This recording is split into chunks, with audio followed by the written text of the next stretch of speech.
Hello student, you watch my YouTube channel Archana Chauhan. आज आपके लिए हम लेके आए हैं वसंत भाग 2 है, जो आपके पार्ट 10 है अपूर्व अनुभव। इसके क्वेश्चन आंसर्स हैं, तो आज मैं इनके क्वेश्चन आंसर्स आपको बताती हूँ। तो चलिए देखते हैं। फर्स्ट क्वेश्चन है, यासुकी चान को अपने पेड़ पर चढ़ाने के लिए तोतो चान के ने अथक प्रयास क्यों किया, लिखना है इसके बारे में।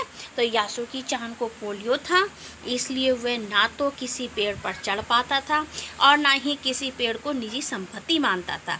जबकि जापान के शहर तोमोए में यह हर एक बच्चे का एक निजी पेड़ था।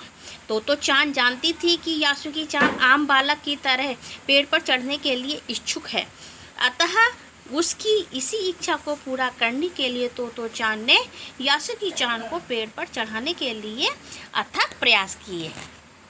दूसरा क्वेश्चन है आपका, दृढ़ निश्चय और अथक परिश्रम से सफलता पाने के बाद तो चान और यासुकी चान को अपूर्व अनुभव मिला। इन दोनों के अपूर्व अनुभव कुछ अलग अलग थे। दोनों में क्या अंतर है, तो देखिए यहाँ पे बताते हैं। पहले तो चान का बताते हैं। तो चान का क्या अनुभव रहा। तो चान स्वयं तो रोज ही अपने निजी पेड़ पर चढ़ती थी और ये खुश होती थी, परंतु आज पोलियो से ग्रस्त अपने मित्र यासुकी चान को पेड़ की द्वि शाखा तक पहुंचाने से उसे प्रसन्नता के साथ साथ अपूर्व आत्मसंतुष्टि की प्राप्ति हुई। यासुकी चान का अनुभव, यासुकी चान को पेड़ पर चढ़कर अत्यधिक प्रसन्नता हुई। उसकी मन की इच्छा पूरी हो गई। उसने पेड़ पर चढ़कर दुनिया को निहारा। थर्ड क्वेश्चन है, पाठ में से ही आपको निकालने हैं इसके आंसर। तो कब सूरज का ताप ये यासुकी चान और तो चान पर यह पड़ रहा था, वे दोनों पसीने से तरबतर हो रहे थे, और कब बादल का एक टुकड़ा उन्हें छाया देकर कड़कती धूप से बचाने लगा था। आपके अनुसार इस प्रकार परिस्थिति के बदलने का क्या कारण हो सकता है।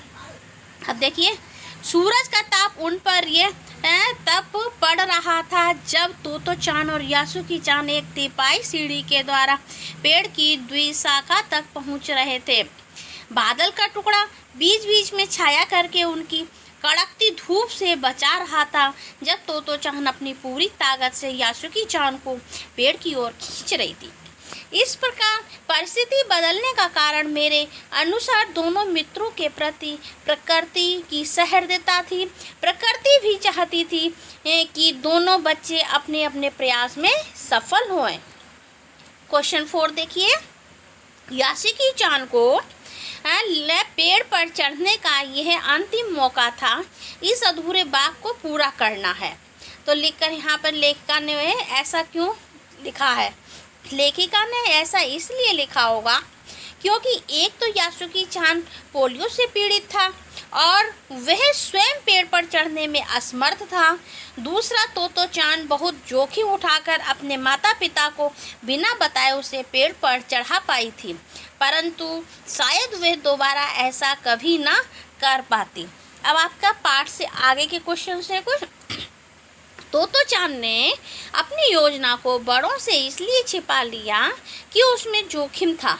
यासुकी चान के गिर जाने की संभावना थी, फिर भी उसके मन में यासुकी चान को पेड़ पर चढ़ाने की दृढ़ इच्छा थी।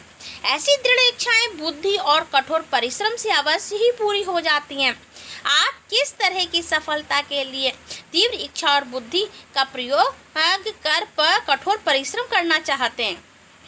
हम कुछ ऐसे कार्यों के लिए कठिन परिश्रम और बुद्धि का प्रयोग करेंगे जिसमें हम किसी के चेहरे पर मुस्कुराहट ला सकते हैं। देखिए नेक्स्ट है आपका, तो अपनी माँ से, ये आपका अनुमान कल्पना में से बता रहे हम, अपनी माँ से झूठ बोलते समय तो चान की नज़रें नीचे क्यों थी। उसका झूठ पकड़ा न जाए इसलिए अपनी माँ से झूठ बोलते समय तो चान की नज़रें नीचे थीं। देखिए नेक्स्ट क्वेश्चन आपका, यासुकी चान जैसे शारीरिक चुनौतियों से गुजरने वाले व्यक्तियों के लिए चढ़ने उतरने की सुविधाएं हर जगह नहीं होती, लेकिन कुछ जगहों पर ऐसी सुविधाएं दिखाई देती हैं कि उन सुविधा वाली जगहों की सूची बनाएं। देखिए कुछ ऐसी जगह होती हैं जहाँ से ऐसे लोगों के लिए गवर्नमेंट भी सुविधा देती है। तो देखिए कहाँ कहाँ है, निजी और सरकारी अस्पतालों में, बस अड्डों, रेलवे स्थानकों, विमानतलों, शॉपिंग मॉलों और मेट्रो रेल जैसे स्थानों में शारीरिक चुनौतियों से गुजरने वाले व्यक्तियों के लिए चढ़ने उतरने के लिए विशेष रैंप और या लिफ्ट की सुविधा दी जाती है। इस वीडियो को शेयर, लाइक एंड सब्सक्राइब करना मत भूलिएगा।